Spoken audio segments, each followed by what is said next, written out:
I had a customer the other day express surprise that we were the same people as the Klein Vintage Watch parts who sell on eBay for crystals, because they were asking about crystal sales. And I realized that we have a lot of new customers. A lot of people here who watch these videos and send watches into me to work on aren't really part of the world that produced me in terms of this work, the sort of the collector's world, the world of Seiko collectors. A lot of people are new to Seiko, and so they don't really know a lot of the background. I don't just repair watches. What I also do is I keep a legacy alive. There was a guy by the name of Jonathan Koch. He was a great guy. He was a great guy. He was a genius, and he was a good friend. And he unfortunately he passed in June of 2014. And I just thought he was a great friend and a great supporter. Though a large part of the reason I'm doing this now, we're doing these repairs, is because of him. Jonathan was a genius in terms of engineering and problem solving, mechanical engineering. He loved Seikos. He loved watches. And he just loved solving problems, and he did a lot of casework, refinishing and stuff. He had me do his movement service for him. So he was really the first person to help me sort of break through to doing this years ago, Jonathan, because he was the one who reached out to me and said, hey, I want you to work with me. I want you to come and do work for me. And I really appreciated that. So, I mean, I miss him every day, and I think about him. Now, Jonathan was a genius. One of the things that's an issue with vintage Seiko is parts availability. A lot of the parts for these watches, Seiko hasn't made this stuff for years and years and years. Very, very frustrating to try to find a crystal for a watch and you can't find a crystal. So what Jonathan did is he was the first person to really do this. He reverse engineered all of these crystals, well, except that one. He reverse engineered these crystals and had them recreated in the correct original Hardlex material. So a lot of times when you guys buy on eBay, or people supply new crystals on eBay, many times they're his crystals. Now, when he was getting sick in the spring of 2014, he knew the things were dire, and one of his legacies were these crystals. He was incredibly proud of them. He didn't want them to die. So I had already been working for him, and he moved his crystals to us. He moved his crystal designs and trademarks to us so that we could continue to produce him, and his legacy with these crystals would not be lost.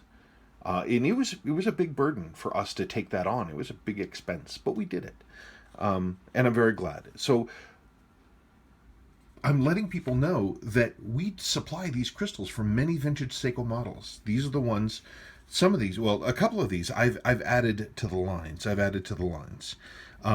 We created the Type 2 because Jonathan had not done that.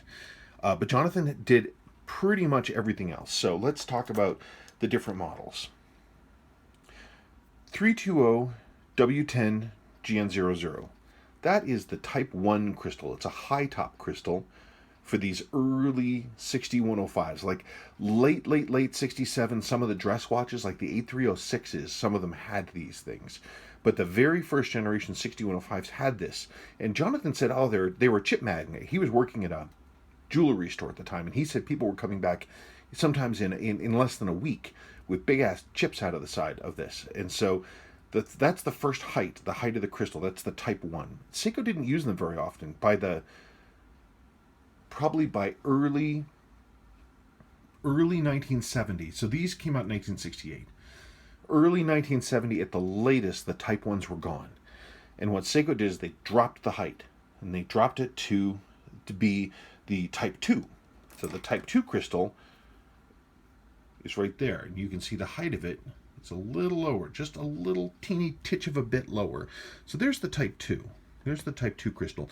We are the only company in the world that makes the Type 2 crystal, and I consider it to be the quintessential 6105 8110 crystal.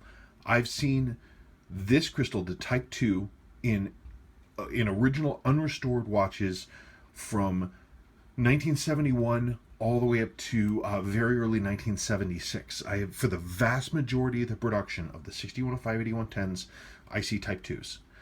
And again, no one else makes them. If you see anybody else besides us trying to hawk a Type 2, they stole that design from us. We're the ones who created it again. So that Type 2 is very good. The Type 3 is the next. Seiko dropped it again, and there seem to be two Type 3s. Jonathan kind of went back and forth about, because he's the one that came up with these designations, Type 1, Type 2, Type 3, Type 4. There were two Type 3s, or perhaps as some people might think, a Type 3 and a Type 4. There's a flat top Type 3, and then there's a dome top Type 3. I've seen both. I see the flat top Type 3s a lot more. That is a Type 3. That's original. This is an unrestored watch. That is a Type 3.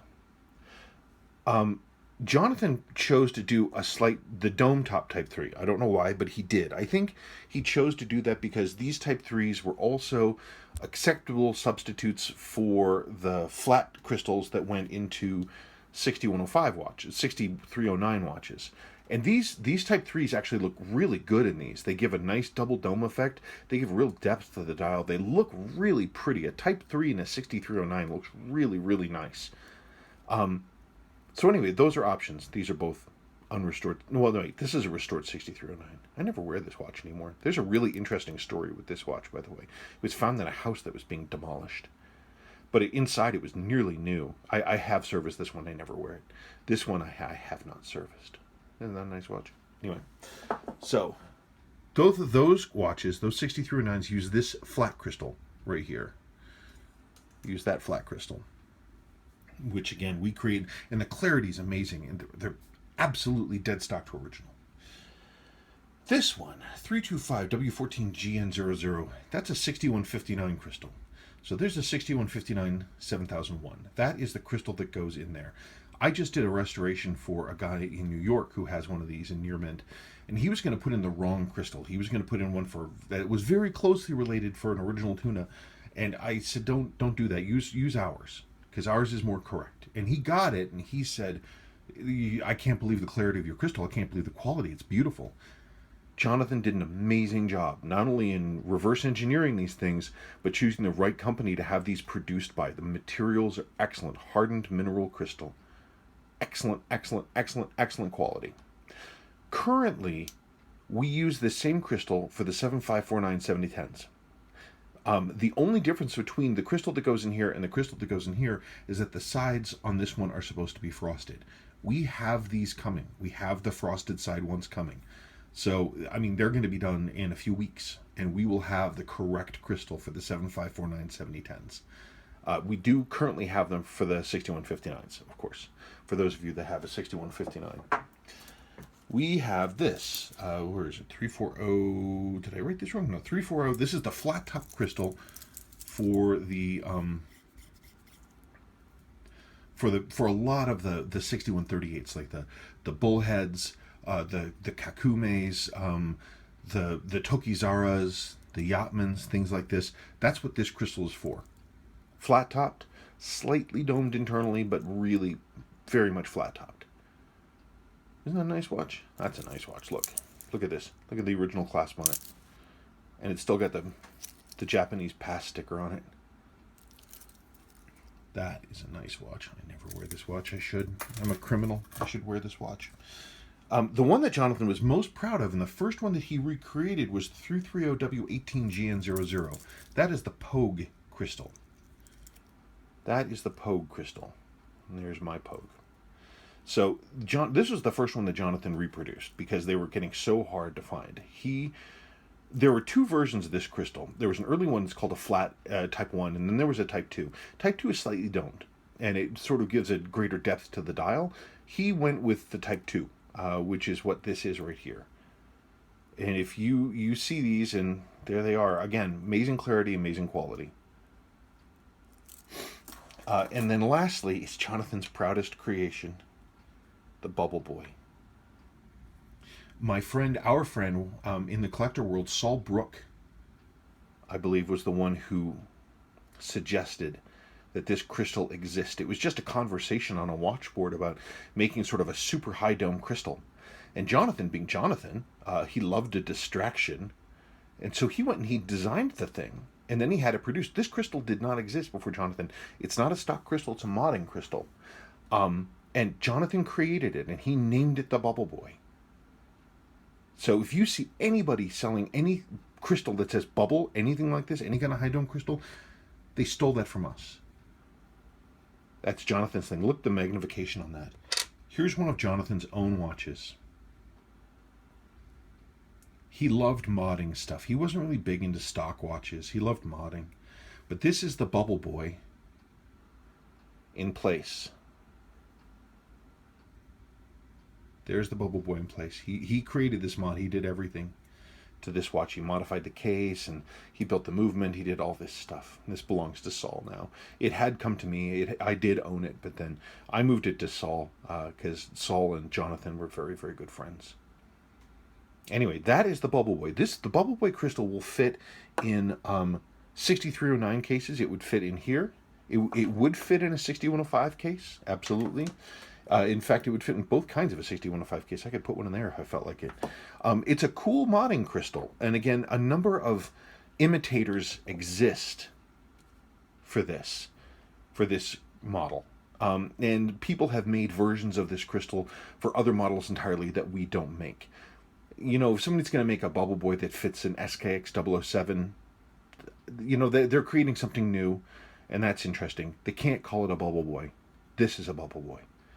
So, in any case, we have watches here to demonstrate these, but I just thought it would be fun to let you guys know that these watches, these crystals are available, and that you can purchase them by either writing my wife directly, because she runs the crystal side of things. I do the watch repair. She runs the crystals. s.linklein@gmail.com, or on eBay, Klein Vintage Watch Parts. So, you know what? Get yourself some crystals. This is a really long video, so thank you for watching. Thank you for watching. And it's nice because it gives me a chance to talk about Jonathan. Because he was a great guy. He was a great guy. He had a hot-rodded Volvo, by the way. That was one of his things he loved. He loved doing stuff. He thought Volvos were great, but his was like supercharged. It was nuts. Anyway, Jonathan's legacy lives on in his crystals, and we continue to push his legacy today. And if we can help you in any way, just let us know. Thank you.